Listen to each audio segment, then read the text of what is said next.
we're going to go ahead and we're going to flesh and stretch a raccoon. Number one priority, like with everything, clean and dry. No burrs, no lumps of mud or anything in there. You're going to have a problem when you go to scrape it, and you're also going to have a problem on the stretcher. A lot of different ways to do it. I'm just going to show you the way I do it. Been doing it for years. I always start on the belly, and the reason for that is on the back where it's tougher, I want an edge to work in from. You know, you start an edge and go in, it's either easier than starting right in the middle. For the bulk of it, I just use a dull knife and just push. On the belly area of a raccoon, you want to lay your knife fairly flat. Don't roll it up like this, or you're going to pull a lot of hair through. So lay it flat to kind of get behind it, just like when you're doing a possum. I start up here about the chin, and we'll just go right down through the middle. If it's a sow, be careful of the nipples. You don't want to tear the belly out. It happens sometimes anyway, but that's going to get trimmed, so I'm not going to worry about cleaning around that. Just kind of go down each side a little bit. See, I'm just keeping the knife laid kind of flat.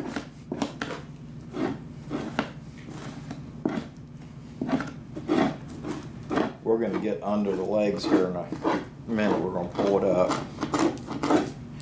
You got the bulk of the yellow off of there. I'm going to turn it. I've got this edge I'm talking about working into right here. Okay, we come in and we start working in. Okay, with that leg, and just go right down now, down. This coon's big enough, I'm not going to try to go all the way out. I'm going to pull him up and move over. Now we'll just keep working in from that edge a little bit. This we're going to get with a sharp knife. But we've got this down through here pretty good. I want to get some of this meat up here on the head. It's not 100% necessary. I just like taking that, if there's anything on the cheek, and that red on top of the head, we'll trim that off at the ears later. We're going to go over, we're going to come in from this other edge, and we're going to work in towards the back again.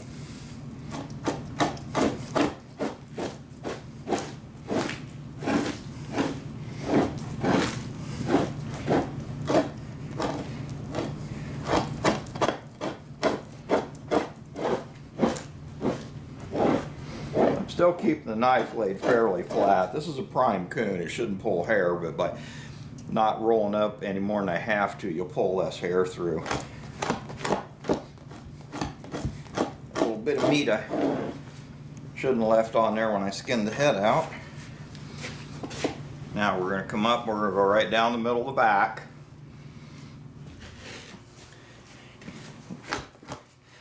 I'm just going to come right here and just go, and once it breaks loose, it'll scrape from there on down.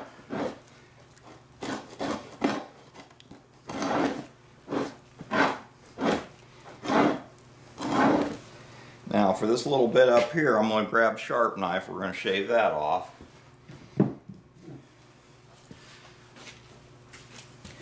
Just lay it kind of flat, and just like this.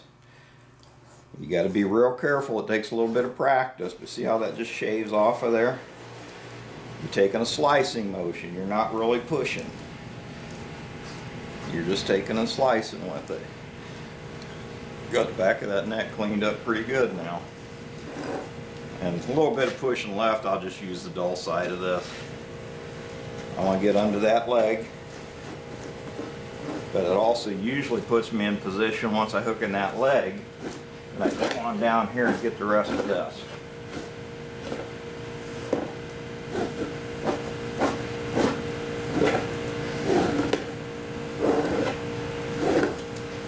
Same thing on the other leg.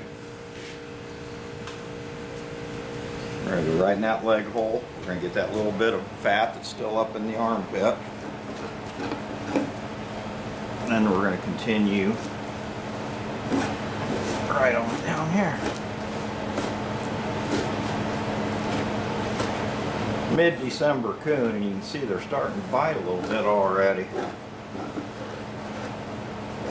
Okay, now The base of the tail we still have to get. I'm not bending over that far, so I'm just going to bring it up, bend it over, pinch on it. You want to get that at the base, and then about the top, maybe third or so, you're getting some of the heavy fat, and then you're just kind of squeegee a little bit of it. It's not that big a deal on the tail.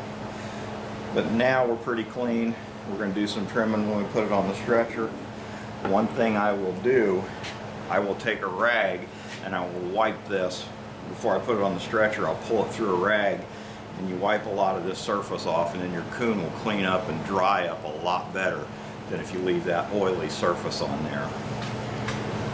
Okay, this is going to be a little tricky to see. I put the skin on the board and he measures right about 33 inches nose to base, so that's about where I expect him to stretch. This is a Sleepy Creek stretcher. I like their stretchers. They got good wire and they got good hooks on them. Anyway, just like a muskrat or anything else. Put it in, legs on one side, ears on the other.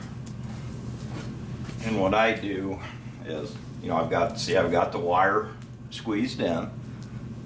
I'll take and kind of pull on each ear, make it a little bit snug.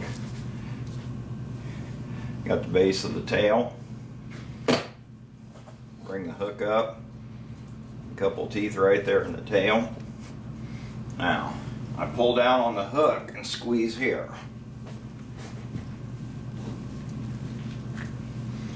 You got it tight. There's almost a groove pulled right in here, if you can see that. Once you're there, that's as far as that coon's going to go. He's not going to go any further than that. You do pull him any further and you're overstretching him. We got the tail hooked. We're going to flip it over.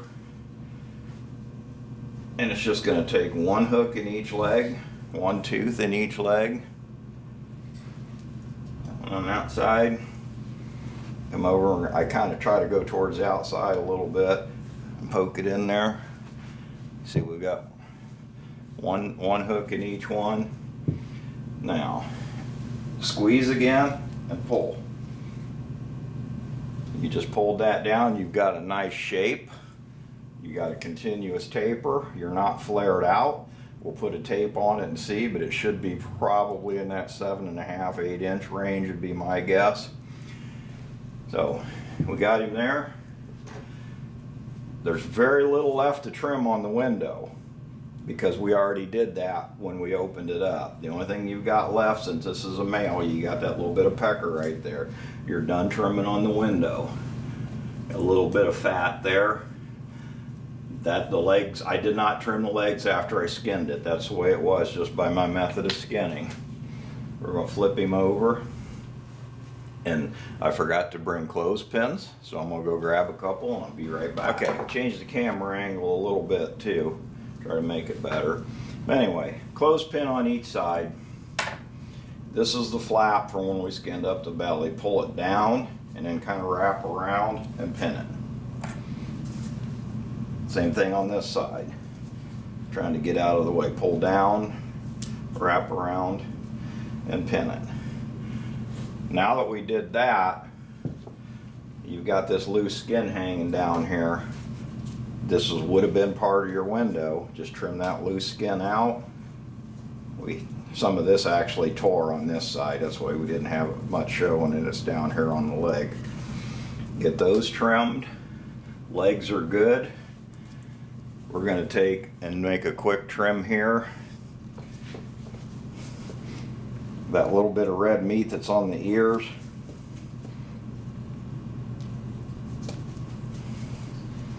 Last thing you want to do, this nose, if you can see, it wraps over the wire. That'll lock on there when it dries.